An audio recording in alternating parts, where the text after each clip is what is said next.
Set to be certified July the 15th. Okay, well, we'll see. But we'll have a conversation. Maybe we'll have a conversation with Andrew about the race, because it could be a very interesting race if it's spread out that much. If there are that many candidates, I mean, even if you can pick up 5%, all of a sudden you could become a factor. And the president did weigh in on this today. The president weighed in yesterday too. But yesterday, I mean, find the clip from yesterday on Air Force One. He honestly looks like he's thinking out loud. It's like he's saying to himself, there's a communist running for mayor of New York. No, there really is a communist running for mayor of New York. He really is a communist. Well, we're going to have Alison with us live, which we've never had before, which is great because we're here in Washington, D.C., and we're here. You know, I can be here now because for 4 years I was avoiding Washington because I didn't want to be in leg irons like my friend Peter Navarro was put in. I knew that they had ones with my name on it.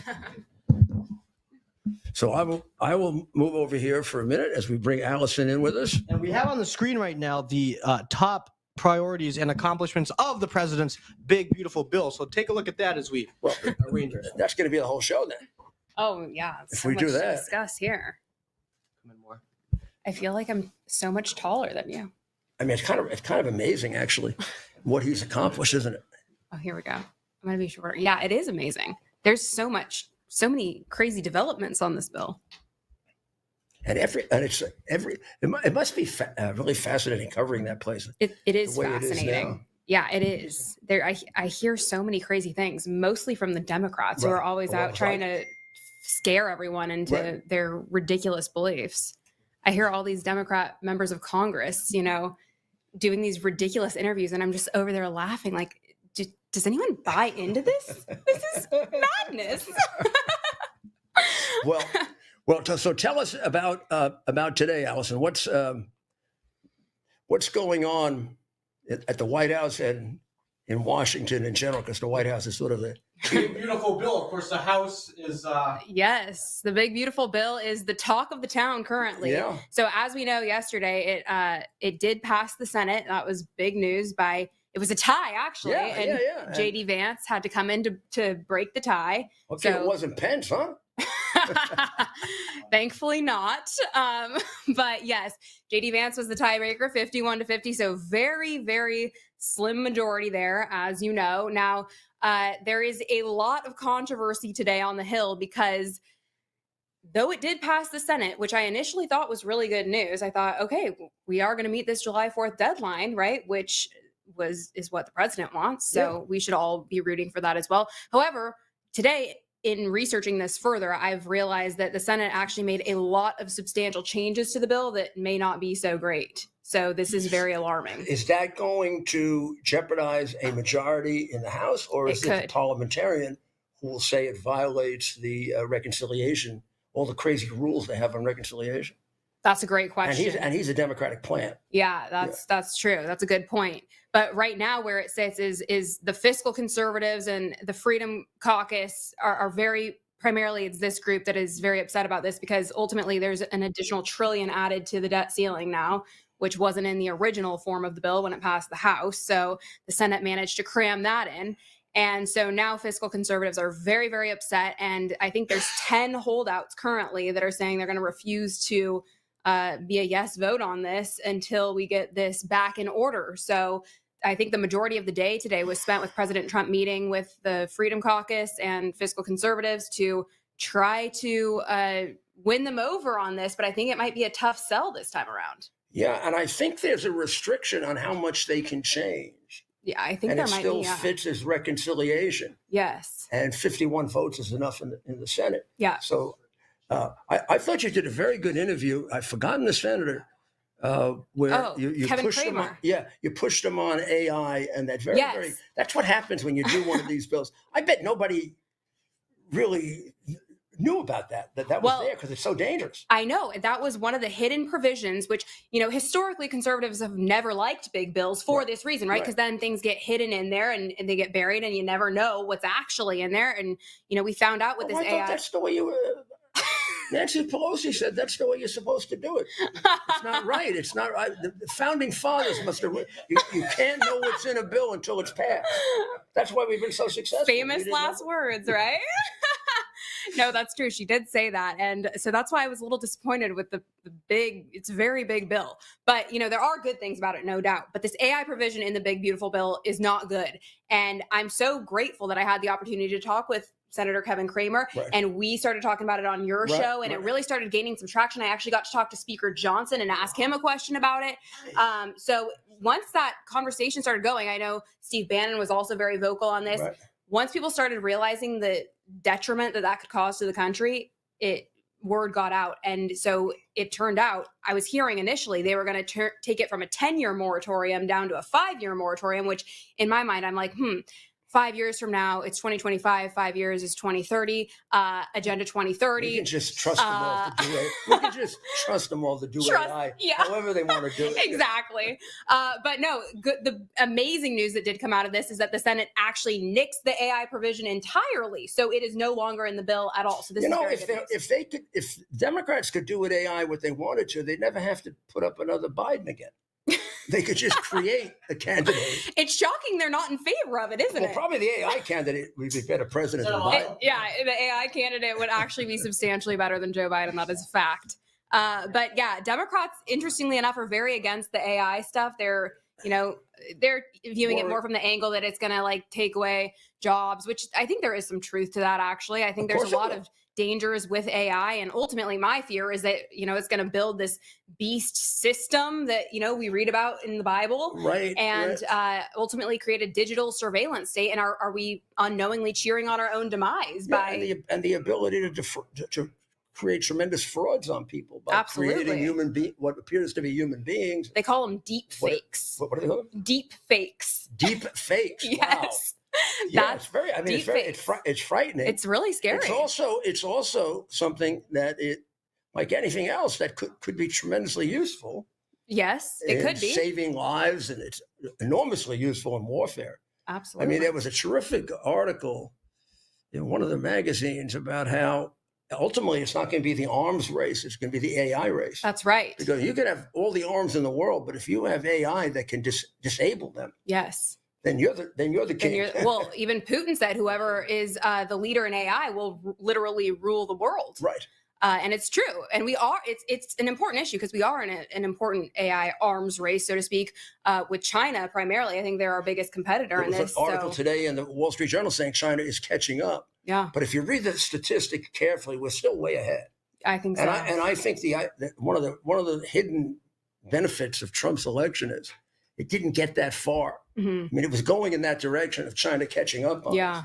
But one of the first things he did is bring in the major chip company from Taiwan who makes the chips for the supercomputers. Yes. So we're going to have them made in America now. That's right. And he's gotten a lot of tremendous amount of investment in AI. Mm-hmm. One of his accomplishments that no one pays enough attention to is all the money he's brought into the United States. Oh, absolutely. It's like he's got the most successful fund in the world. I know, it's amazing, isn't it? Yeah. I mean, he's just had such a long list of incredible accomplishments in such a short amount of time. Yet, of course, you got the Democrats finding everything in the world wrong with him, making up false, fake news that isn't even true just to bash him. I mean, I think that might be changing, though, because I saw today CNN actually was forced to give him credit on the lowest gas prices in eons. I don't know how long it's been. We're supposed to be in big inflation right now. Yeah. Because of the tariffs. Yes. And inflation is down to, and we're supposed to be in almost a recession. That's now, right. And the stock market just hit a record. Yes. Is there anything that Democrats are right about?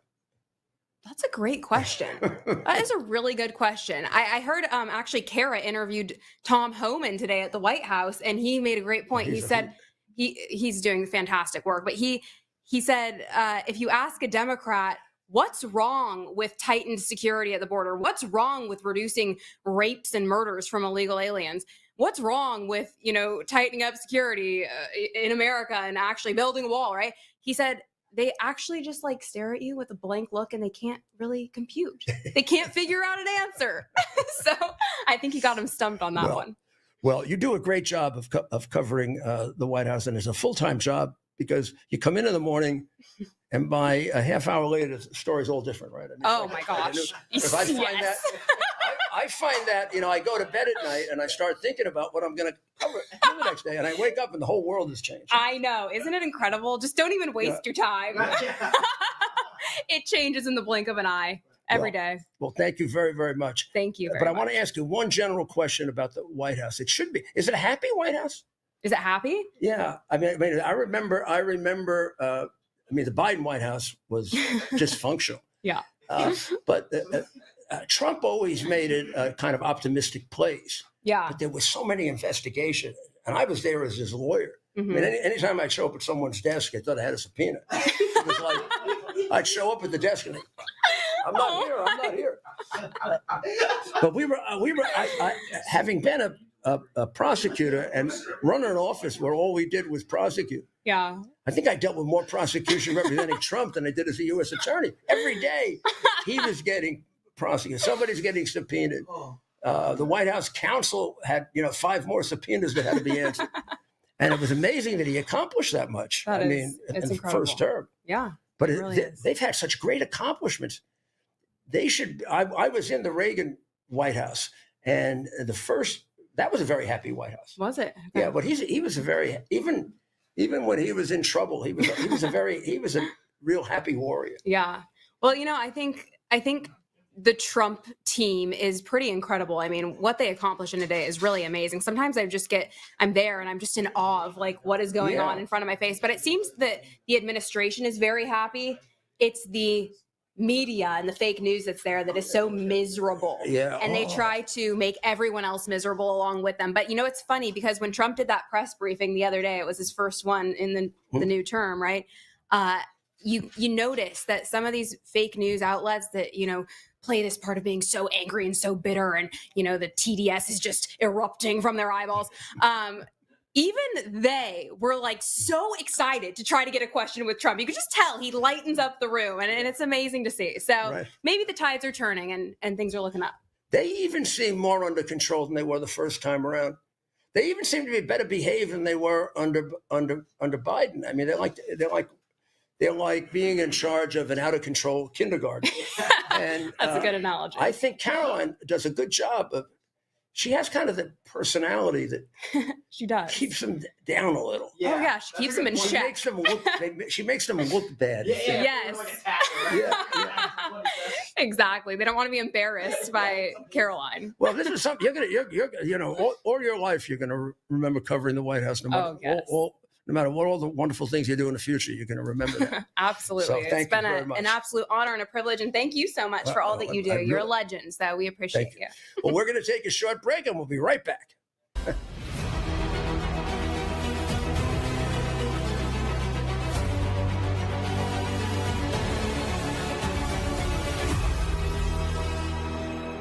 Omega-3 fatty acids, but not just any form of omegas.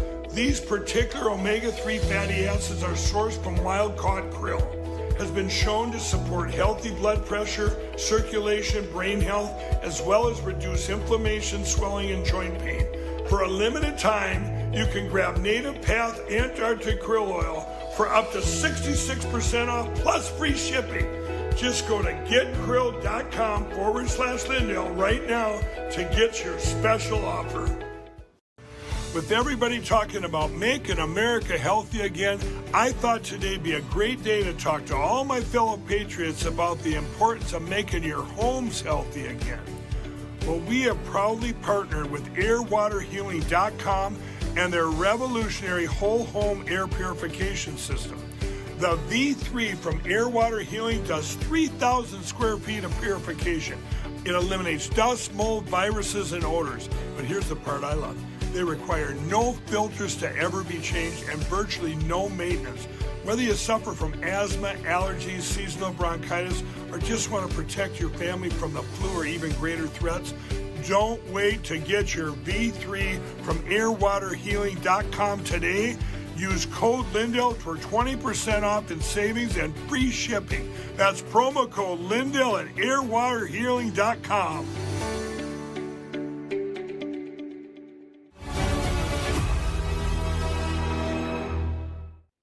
Well, welcome back to the Rudy Giuliani Show on Lindell TV. Right and here's on. Lindell TV right here. He's in person.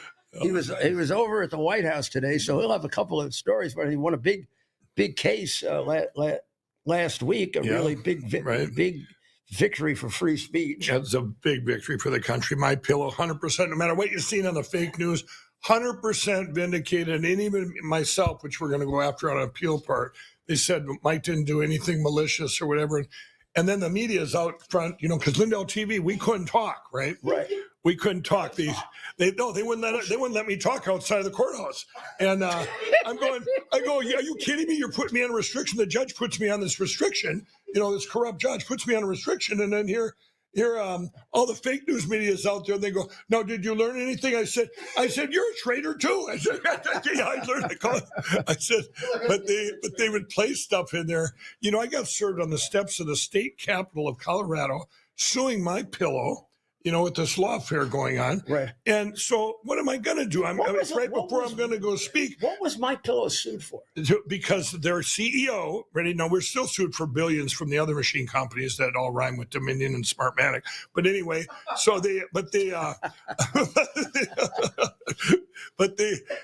these guys, they're sued. Now, you guys wrap your head around this. This was an elaborate marketing scheme by their CEO, Mike Lindell, to make money off promo codes defaming the voting machine companies. And I'm thinking, let's see. That's Mike Lindell, not the poor Pillows. Yeah, that's right. So, no, but think about this. Pillows didn't do anything. No, but they didn't do anything. So the thing about this, Smartmatic sued me a year later after I had already lost, My Pillow had already lost $200 million in retail stores. $200 million. So anyway, here we are. So they sued for that. I'm going, this isn't rocket science. I'm a pretty good marketer. I think I'd quit digging if I was, if it wasn't working, right? So anyway, this is the last thing he said to the prosecutor, everybody. He goes, the prosecutor, or the other side said there was Dominion lawyers, Smartmatic lawyer, they were all in there. I had so many lawyers, I couldn't even believe it, and for the pending case. And he says to the jury, you talk about free speech, he says, here's his closing statements. He says, jury, you've all heard that Mike Lindell was worth about $50 million before this all started. And now you heard me, his net worth is $10 million in the hole.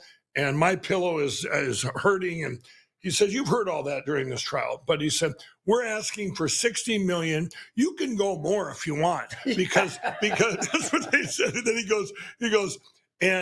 he goes, if it bankrupts Mike Lindell and My Pillow, so be it. We need to send a message to the country that you do not put out disinformation about our elections. That's what he said to the jury. You can't make that up. Right. I'm going, what? Lucky that, fortunately that we're blessed with a jury that's seen through the common sense, right, and vindicated My Pillow 100%. Can you imagine being an advertiser and they're going to come on my show or whoever's show, and they get sued because a host said something? Yeah. It's 1984. Yeah. It really is what they do. They accused me of what they do. It was like a mirror. Yeah, and then I'm out there with all this talking about free speech. So I go uptown. My wife and I go to a Walgreens, and that's when they had the big protest going on, right? Mm-hmm. The King thing or whatever it was. The Ding-a-ling King thing, right? King. That the presidency. Yeah, no kings or something. So here they come by the thousands. I just walked out of Walgreens. She's still inside. I go, and I'm right, I'm kind of like Ted. I'm right in the front row there. You see me, but right? So I budge up right to the front. All of a sudden, they see me. This one lady had a bullhorn.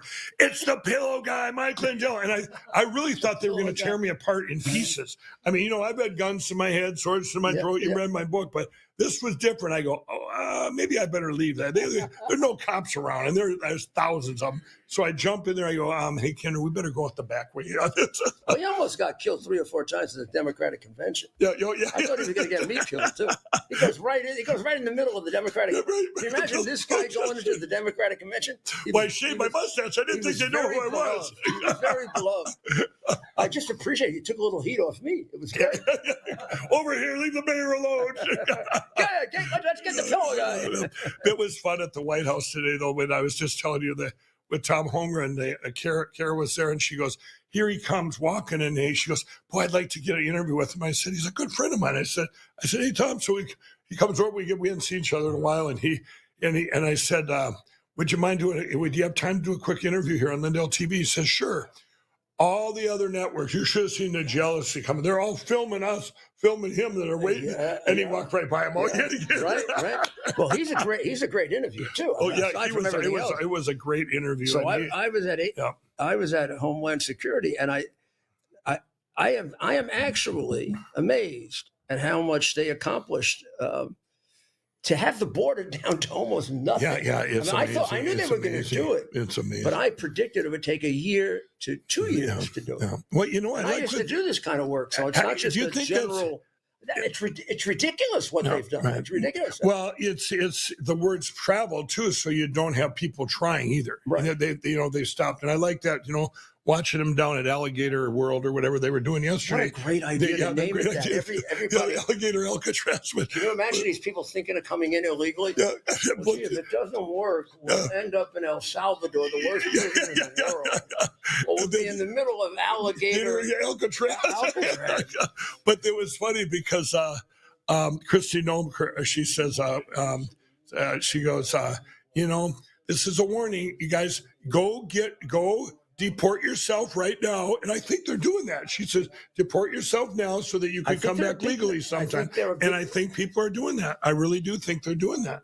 That's great advice for a person who is not a criminal except for the fact they came in illegal. They came in illegally because they were misguided or whatever. Yeah, but I think it's working. They should go back. Yeah, but I think it's working to that extent. And I think it's also working to whether people aren't even trying now, there's some fear factor. There has to be. There's some fear factor. Yeah, the deterrence factor has worked. That's why it's happened so much. It's the perception. I think it worked in the election too. Yeah, absolutely. I think the fact that there was so much scrutiny of the prior election, and we wouldn't give up. Here's what I think. I think it kept the shooting down. Yeah, here's what I think with the election, and it's my theory, and I was actually telling this to a bunch of people up at the White House today. If I was going to give you China virus 2.0 before the election, we wouldn't have done the same stuff. We would have said, I'm sorry, we're not sitting outside eating lunch in snowbanks like we had in Minnesota. It would have been all different. We're not going to, you fool us once, you're not fooling us twice. Election crime 2.0. If they would have stolen it from our great president, people would have demanded. It wouldn't have been just you and I and a few others saying, open up those computers. Yeah. Everybody would have demanded. They would have melted them down on the spot. I think the general public would not have tolerated that. You get to check computers? Could you actually look at paper ballots? Yeah, can you? Yeah. Do you know that we never, no one representing Donald Trump ever got to see a single paper ballot in Pennsylvania? 700,000 were counted without a Republican allowed to inspect it. So if you wonder why I might be somewhat questioning now, and same thing in Georgia. To this day, Georgia would keep recounting the votes, and they'd always get it wrong. It would be different. But it was the same group of cheating votes that they were recounting. Exactly. Nobody ever got to look at the paper to see, is this real paper? Right. Is it a machine? Because is it a machine to check this off? Right. Or not? Yeah. Why would they hide it? If there's nothing to hide, it's exactly right. They hide it? And it's exactly right. And I'm telling you, in this last election, there was at least 9 congressmen and 2 senators stalled. They didn't go. If I was their market, I'd have said, you know what? We can't steal the presidency because they're on to us already. We're just going to have to put up with a couple of years. We'll steal it back in the midterm. That's why it's so important right now, as we speak, in these next 10 months, before even the primaries in the midterm, to secure our elections. Right. And we're well on our way. I want to tell people there's so many places now that we actually have paper where there's not going to be machines, but all it's going to take, to me, is a few places, because where you have that, and then if they're over here and they steal with the computer, the deviations are going to be so blatant that it'll be just like, if something's wrong with your bank account and you go and it doesn't match what you show, you go to the bank, and where do they look? They look inside the computer to see if there's a mistake. With computers, it can just be mistakes too, not necessarily malicious. Right. But they check it out. They say, here, oh yeah, we found out, But the only thing we found out, it was a 0. Somebody typed it in wrong. In my trial in Colorado, I brought up all kinds of deviations. I'm going, here's a lady that got 0 votes in her own precinct in Georgia, a Democrat in a primary, and her husband and her daughter are in that precinct. I swear, this is what I said. If they'd have gave that lady 3 votes, they gave her 0. If they'd have gave her 3, you know what they would have said? Oh, crooked Brad Rassenberger would have said, I'm sorry, nobody loves you but your family. You only got 3 votes. You only got 3 votes. But Brad had to go open up the machines because he got 0. And you know what they called it? A programming error. Why are you programming our elections? They called it a programming error. Oh, it's a machine glitch. I mean, what? Well, then why are we using them? Well, so that's Mike, what I'm pushing. Congratulations, and keep going. There's a lot more work to be done. It's the only case, by the way, that went all the way to jury trial. Everybody else has settled because their insurance companies say, you better settle. This is all the money you're getting, or they're afraid of just going. You want to go bankrupt? You want to go, or you want to be attacked so much that your business is destroyed, like My Pillow. What they've tried to do. Right. And I'm going, and then that media outside there, when they got out there, well. Are you going to quit now? Talking about getting rid of the machines and I said, yeah. Is he going to quit? I go, absolutely, I'm not going to quit. And then I told him a long time ago. I told him, I said, we're going to be very much recycle them and turn them into prison bars. And they played my tape in that thing, for their evidence. I guess on one of my shows I said, I always hit Brad Rassenberg and Robin Voss. I said, and we're going to put them all behind bars, and they're going to be grabbing those Dominion bars. Let me out. Well, all right, Mike. All right, thank you, and good luck tomorrow. Yep, thank you, Mayor. He's got another meeting at the White House tomorrow, and we'll report on what happens. Now we're going to take a short break, and we'll be right back. Andrew? The last time President Trump was in office, gold soared 50% and silver went up a huge 53%. Americans who invested in silver and gold during Donald Trump's first presidency are very happy that they did it. And right now, gold continues to soar to the highest numbers in history. These gains are just an appetizer for what's to come. Some market analysis are saying that gold is predicted to rise another 30% in the next year alone. So now's the time to invest in gold and silver, and that's why I partnered with Fisher Liberty Gold. Fisher Liberty Gold is a conservative-owned and operated precious metals investment company. They even helped my good friend President Trump get elected through their contributions to Turning Point USA and other conservative groups.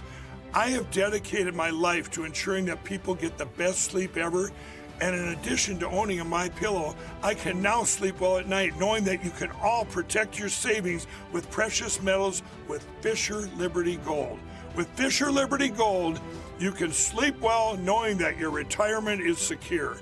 And if you call now, you're going to receive your very own presidential gold guide and qualify for up to $20,000 in free silver. But wait, there's more. Call now or text metals to 26786 to receive your presidential gold guide from Fisher Liberty.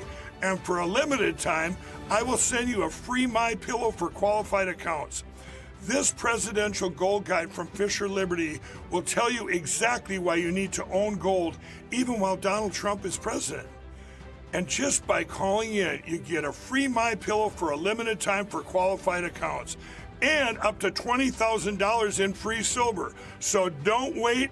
Call 1-888-4GOLD-19 or text metals to 26786 today. That's 1-888-4GOLD-19 or text metals to 26786 today to receive your free My Pillow and up to $20,000 in free silver.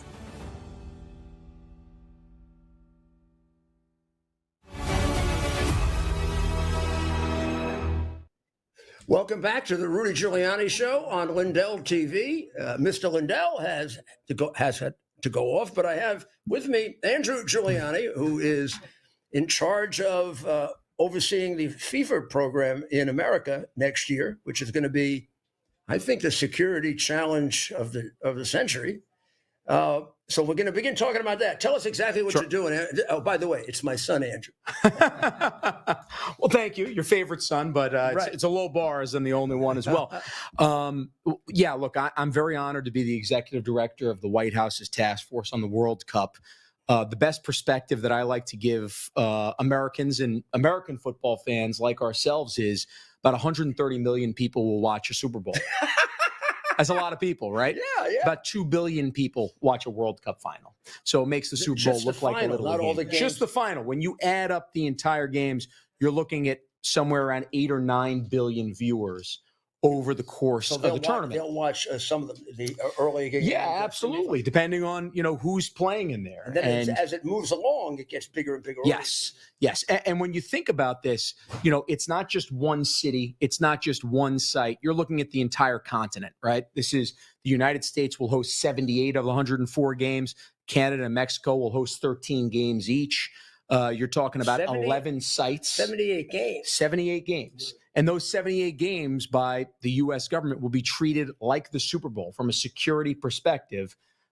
These sites, the way they ultimately utilize federal coordination teams, the way they'll move out the perimeters on there, it'll be treated just like Super Bowls day in and day out. So over a 39-day stretch, you are stressing the resources. And remember, this is also over the 250th birthday of the United States of America. There'll actually be a game in Philadelphia on July 4th, 2026. Will there be games on the same day in different places? Yes. Yeah, you'll have on some days as many as 6 games on the same day. I'm thinking about it. 78, that's half a baseball season. Yeah. But it's condensed. That's exactly right. A month and a half. That's exactly right. So it's even as much as a baseball season. Yeah.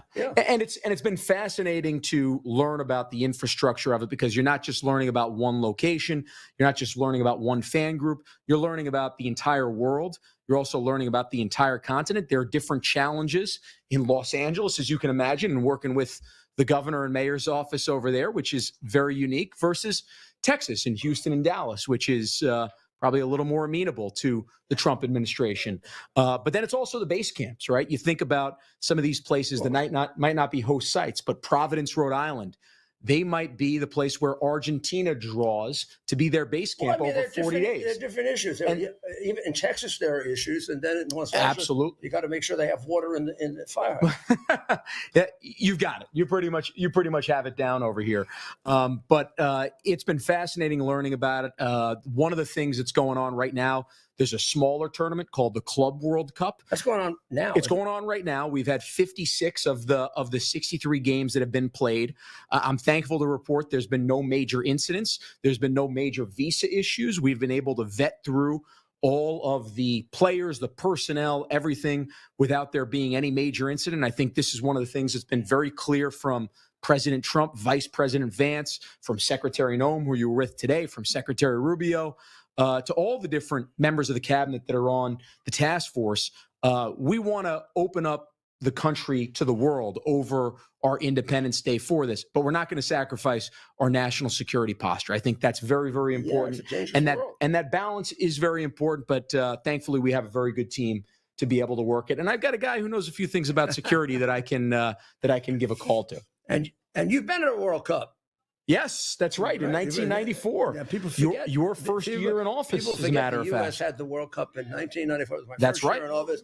That's right. We hosted the semifinal game. That's right. And Italy and Bulgaria. And one of my favorite moments was watching Italy and Ireland play early on in that tournament in the Meadowlands. And you think about that could have been really dangerous. Oh, yeah. And you think about how many Italian Americans, Irish Americans are in the New York area, just how exciting it was for that area. And that's kind of what this will be next year. We get the security right. We get the visa side of this right, the transportation side of this right. It's going to be an amazing cultural legacy, an opportunity really to invite the world here to the United States of America, celebrate the greatness of the 250 years of America and the hope and promise of the next 250 years. Oh, that's terrific. That's terrific. Except it's possible that New York City will be a communist socialist regime by that time. Yeah. Well, that's true, and we can get into that if you want, and the numbers right here. But you're absolutely right. The good thing is that you'll be able to go into grocery stores and supermarkets, and you won't have to pay anything. Yes, well, which is the way they're going to reduce. I figured out that's the way Mundummy or dumb. That's closer. That's better. Mundummy works. That's the way he's going to reduce crime. he'll take theft down to nothing because everything will be given away. I was actually dealing with this in a stadium, and I utilized broken windows and your theory on this in terms of a fan base was heating up in terms of what they were doing from a pyrotechnics perspective. And they said, well, we need to let them cool down. I said, well, wait a second. In another site, and I'm not going to the sites, in another site, law enforcement actually does their job there. They get it done. And guess what? They haven't had any issues, maybe because they realize there's a consequence. Right. So thankfully, I read a book called Leadership by some guy named Giuliani, and I learned a few things about how to actually deal with crowd control. So. Well, as a graduate from New York politics, both with me and on your own, what do you think the chances are? I mean, winning a Democratic primary is 9 times out of 10 in New York history the election. The election is over when the Democrat gets nominated. And now we have a Democrat nominated who is extraordinary. I mean, he wants the government to control the means of production. He wants to have free grocery stores and supermarkets. He wants to provide free transportation. He wants to provide free everything. He wants to globalize the intifada. Yeah. He wants to defund the police completely, not just fake it like he had said. He wants to defund the police. He was trying to explain what he meant by that. But it's pretty clear. He just wants to kill Jews all over the world. I think that's pretty accurate to what he believes. Look, I think it's here's the thing, and this is kind of the sobering part of it. If you go through the numbers last time, Mamdani got 430,000 primary votes on a 100-degree day. He's going to get every single one of those votes. On top of that, Lander, who cross-endorsed each other with Mamdani, got 110,000 votes. So you've got to think that Mamdani starts with 530,000 votes or so. That's a big number. When you look at where Curtis was last time in 21, he was at 320,000. So right there, you need to add about 200,000 votes. Now, again, this is a very, very unique circumstance. You're talking about somebody who has said globalize the intifada. You know what that's ultimately going to do to the Hasidic vote there. They're going to come on out to vote. You know what it's going to do even to just common sense, however many are left, common sense Democrats that live in New York that ultimately look and realize that, hey, look, maybe we don't want somebody who, prescribes to Karl Marx. How about defund the police? Just recently, he said the New York Police Department is racist and corrupt. Meanwhile, he's surrounded. He's got more policemen around him than they have at City Hall. Yeah. Somebody told me that trying to interview him, you got to go through a phalanx of police. Look, I think there's a solution to this, and I think you're threading a needle, but the needle can be thread. But I think legitimately the way that it has to be done, and I've proposed this to a couple people that are considering it. I don't know if it ultimately will happen or not. You have to manage egos, which in politics is always one of the toughest things to do. But I really think the only way for this is you have to sit down really yesterday with the Sliwa, with the Adams camp. And in some way, you need some buy-in from Cuomo in all this. And you need to sit them down and say, hey, look, you're going to have a 6-week run right now.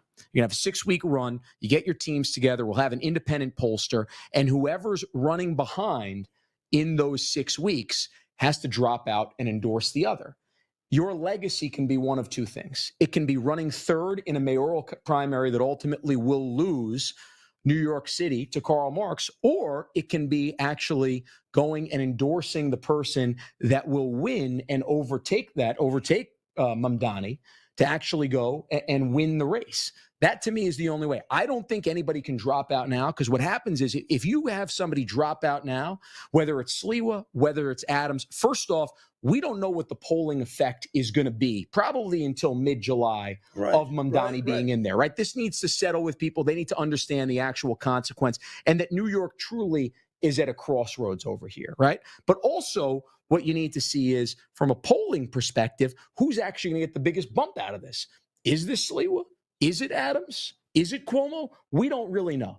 And at some point, there has to be a sit down, I really think, before Labor Day, because the truth is, aside from a lot of political junkies, yourself, myself included, Paul, the people that are watching your show, most people, they'll tune out of politics between July 4th and Labor Day. I saw a whole bunch of people interviewed about him, and they don't even know. By Labor Day, you need a buttoned up ticket, one candidate that's ready to run hard, for 9 weeks. If that happens with the backing of the other candidates' constituencies, then you've got a chance. Look, other than that, we could say everybody's got a chance to run. And the truth is, if that's the case and you have 4 or 5 candidates going against Mamdani's going to win 48% of the vote, and he's going to win by 17 points. That's just the numbers, and that's the facts behind it. Yeah, I mean, the way a candidate like Mamdani is beaten, a guy who is much more radical than the press has painted him, he's going to lose votes. People are going to drop off him. But if they drop off and they go to 3 different places, then you're splitting. That's exactly what he wants. Then he still wins. Yeah. If they drop, he is a great guy to run against if it's one-on-one. Yeah. I mean, I'd love to run against him one-on-one because you're going to get the benefit of everybody who drops off him, or they'll stay home. Yeah. But if you've got to share that with some that might like Cuomo better or some that might like Sliwa better, yeah. You're absolutely right. It's got to be one of those guys has got to take him on one-on-one. So the math equation conservatively is somebody needs to get to 520,000 votes. The truth is probably somebody needs to get to 550 or 600,000 votes. So we could talk percentages. You could talk about this. You can talk about earning this endorsement of this party, getting on the ballot here. But the truth is, if somebody can't get to 550,000 votes, then Mamdani is going to be your next mayor come 2026 next year. Well, I mean, the real hope is that the primary race. What was the turnout in the primary? We figured that out before. Yeah. It was 20%. Just over 1 million people, about 20%. Okay, so most New Yorkers don't even know about it. I mean, they have a vague. They've now seen headlines that this strange guy got nominated. Some of them think that's good. We should have a strange guy. They don't know why he's strange. But as the election moves along, unless New York has really gone haywire, a lot of people are going to drop off him when they start to think about how much he hates the police, how much how bitter his language about the Jewish people is. It's not just that he's for the Palestinians, actually for Hamas, a terrorist group. If you listen to what he says, you can see a hatred of the Jewish people. Here's the thing that's interesting, and this goes back to your races in obviously the late 80s and 90s. Over the last 4 or 5 cycles, you haven't had that big of a turnout in New York, whether it was the de Blasio races, whether it was Adams' first race. You've had somewhere around the high 6 figures, 850 to 1.1 million people. By those numbers, Mamdani will be the next mayor of New York. You've got to expand the turnout. But you go back to a point where New York truly was on the brink. You think the Dinkins years, and your option is Rudy Giuliani. I think we're about 1.8, 1.9 million people came out to vote. Right. So that's what you need. You need New Yorkers that are coming out to vote that haven't voted in a few cycles since Giuliani or maybe Bloomberg, the couple times that he ran as a Republican, they came out to vote. The question is, will they come out in those numbers? Will they come out in the Giuliani numbers? Or will they come out in the last couple of cycles? If they come out the way they came out in the last couple cycles, it's not looking good. If they come out with the energy that they came out to go vote for Rudy Giuliani, then we have a good chance. Well, it's going to be very, very interesting because without the slightest bit of exaggeration, he wins, the city is gone. Yeah. I mean, it's gone for a long time. It's going to take an awful lot. Look, we're still trying to dig our way out of de Blasio. Yeah. Someone said to me today, I think it was Bo Dietl, I'd even take de Blasio now. Well, the funny thing was, I had this joke the other day. If he gets elected, we're gonna, envy the good old days of de Blasio. That's how bad this is. Because at least de Blasio was so lazy that he smoked enough dope. He didn't do too much bad, I remember saying when he was mayor, well, it's true. He was smoking weed all over the place. You don't like the truth. It's true. He smoked a lot of weed. So Yeah, exactly. I've told this story, but a few weeks into his administration, the head of his detail. The head of his detail came to Commissioner Bratton and said, "Boss, you can't have us take the random drug test." And why? He said, "Because they all fail. They test for marijuana by pulling your hair, and marijuana stays there for 2 weeks. And then you would have no idea whether the person smoked it themselves or every one of those cops would have failed." So Bratton went ahead and took them off. Yeah. But that's why I love Bratton so much. Well, thank you very much for tuning in. We had a very interesting show, one interesting guest after another. I guess Washington is a pretty interesting place, huh? we're draining the swamp. You know what I like to say? The Trump administration is just like The Godfather, right? The first movie was one of the best ever, but the second one is even a little bit better. And in this one, we're going to kill Fredo. So whatever that means, you take that however you like. Well, obviously, I'm just joking I'm around. Say a Hail Mary. Sorry, Chris Cuomo. It's not Chris Cuomo. It wasn't directed toward you. Well, pray for all the people that are in harm's way because of the horrible 4 years we had before this, and pray for the president and his efforts to try to get them out of harm's way. Can I say one quick thing as a son, not to interrupt you, but you learn a lot about resilience, and there's a lot that people say, right? But as a son, I saw it day in and day out, and everything they tried to do to break you in so many ways. I saw it. I saw true resilience in this man, in our president. And your action is something that will stay with me till the end of my days. So. Oh, thank you. That makes the whole thing worth it. God bless America. Amen.